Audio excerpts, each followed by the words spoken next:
Hi everyone, welcome back to our safe space. Today we're going to read and reflect on John chapter 7, a chapter that shows us that what it's like to stand in truth. Even when people doubt you, question you, or misunderstand you. If you've ever felt judged or unseen, this message is for you. So please join me in our Bible reading. So today is our seventh day. So congratulations to all of us. Thank you so much for joining me. Thank you so much for being my support system in this journey. So let's start.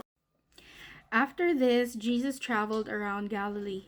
He wanted to stay out of Judea, where the Jewish leaders were plotting his death. But soon it was time for the Jewish festival of shelters.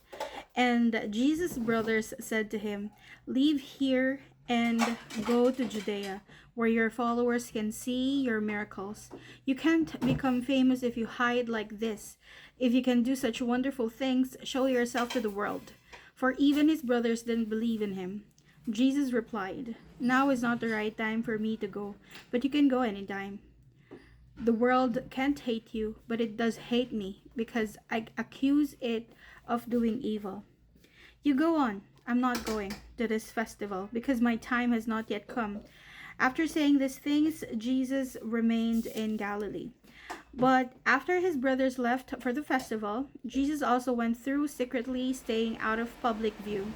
The Jewish leaders tried to find him at the festival and kept asking if anyone had seen him. There was a lot of grumbling about him among the crowds. Some argued he's a good man, but others said he's nothing but a fraud who deceives the people. But no one had the courage to speak favorably about him in public, for they were afraid of getting in trouble with the Jewish leaders. Then, midway through the festival, Jesus went up to the temple and began to teach. The people were surprised when they heard him. "How does he know so much when he hasn't been trained?" they asked. So Jesus told them, "My message is not my own. It comes from God who sent me. Anyone who wants to do the will of God will know whether my teaching is from God or is merely my own. Those who speak for themselves want glory only for themselves, but the person who seeks to honor the one who sent him speaks truth, not lies. Moses gave you the law, but none of you obeys it. In fact, you are trying to kill me." The crowd replied, "You're demon possessed. Who's trying to kill you?" Jesus replied, "I did one miracle on the Sabbath and you were amazed, but you work on the Sabbath too. When you obey Moses' law of circumcision, actually the tradition of circumcision began with the patriarchs long before the law of Moses. For if the correct time for circumcising your son falls on the Sabbath, you go ahead. So and do it so as not to break the law of Moses. So why should you be angry with me for healing a man on a Sabbath? Look beneath the surface, you can judge correctly." Some of the people who lived in the Jerusalem started to ask each other, "Isn't this the man they are trying to kill? But there he is, speaking in public, and they say nothing to him. Could our leaders possibly believe that he is the Messiah? But how could he be? For we know where this man comes from. When the Messiah comes, he will simply appear. No one will know where he comes from." While Jesus was teaching in the temple, he called out, "Yes, you know me, and you know where I come from, but I'm not here on my own. The one who sent me is true, and you don't know him. But I know him because I come from him, and he sent me to you." When the leaders tried to arrest him, but no one laid a hand on him because his time had not yet come. Many among the crowds at the temple believed in him. After all, they said, "Would you expect the Messiah to do more miraculous signs than this man has done?" When the Pharisees heard that the crowds were whispering such things, they and the leading priests sent temple guards to arrest Jesus. But Jesus told them, "I will be with you only a little longer. Then I will return to the one who sent me. You will search for me but not find me, and you cannot go where I am going. The Jewish leaders were puzzled by this statement. Where is he planning to go? They asked. Is he thinking of leaving the country and going to the Jews in other lands? Maybe he will even teach the Greeks. What does he mean when he says, "You will search for me but not find me, and you cannot go where I am going"? On the last day, the climax of the festival, Jesus too then shouted to the crowds, "Anyone who is thirsty may come to me. Anyone who believes in me may come and drink. For the scriptures declare rivers of living water will flow from his heart." When he said living water, he was speaking of the Spirit, who would be given to everyone believing in him. But the Spirit had not yet been given, because Jesus had not yet entered into his glory.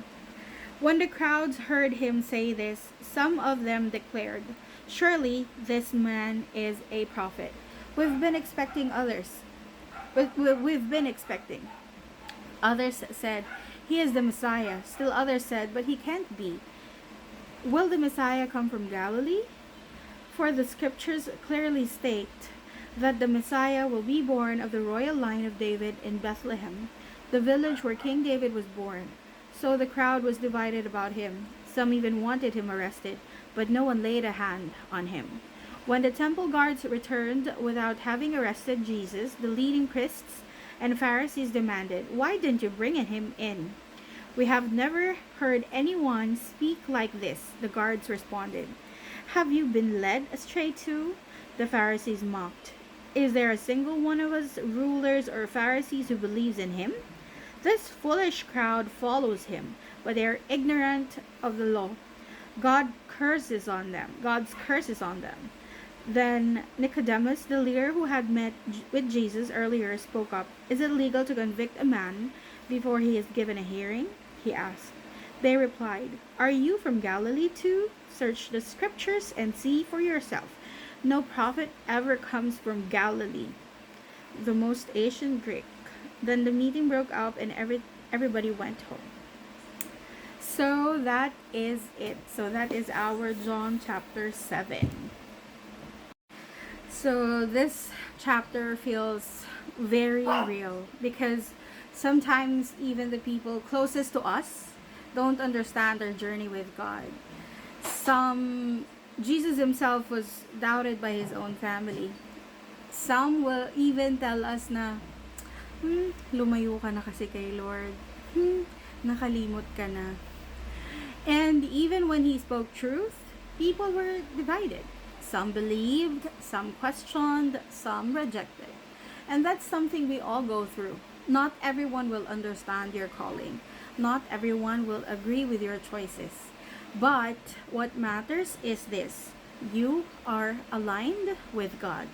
So you have to make sure that you have to question yourself. Are you aligned with God? Am I aligned with God? What also stands out is the invitation from Jesus to come to me and drink. So not to perform, not to pretend, just come. Because deep inside, we all get thirsty for peace, for purpose, for something real. And we have to accept the fact that only Jesus can feel that kind of thirst. If you've been feeling misunderstood or spiritually empty, please remember this. You don't need everyone to understand you. You just need to stay and connected to God. Come to Him. He is the source of the living water your soul needs. If this message spoke to you, don't forget to like, follow, and share, and comment Amen if you choose to say rooted in truth. So thank you so much again, and God bless us.